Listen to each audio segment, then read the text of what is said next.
But a lot of people are disappointed in AD this year because they thought LeBron was going to pass the torch. They thought AD was going to have this coming out party as the number one guy. But when did LeBron say he was passing the torch to AD?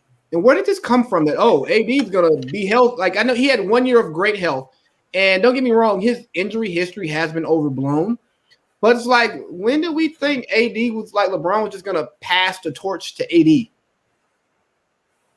I think it was more so because LeBron has like stated, I'm trying to play in the NBA with my son.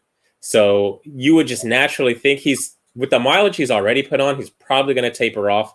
And then yes, AD has had this injury history, but like he's still young, he's still healthy. He hasn't had the injuries that like alter your career. So you think let this young fella carry the workload. I can still do what I need to do, but I don't need to be the workhorse anymore because I'm trying to elongate my career longer than it's already been. He's in year 18 and looking like Miami LeBron as far as like just what he can do. So I see why people thought it was going to happen. They had won the ring. AD had learned like what it takes to play championship basketball and be on a championship team. And maybe people were also looking for him to take a next step.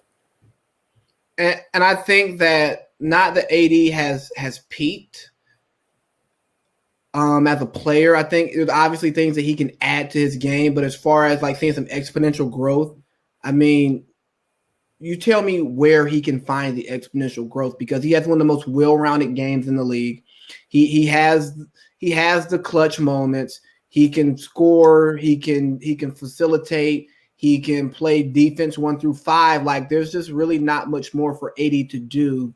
And I think just like Luka and some of the other players in the league, he wasn't expecting to come back so early.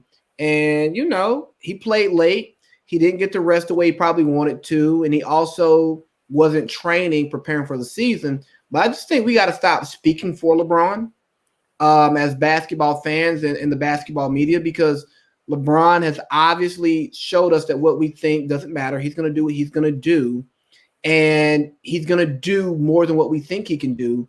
So let's just enjoy it, kind of like with Tom Brady. Let's just enjoy this greatness, because we don't know what's going to be next, and we don't know if it's going to be as great.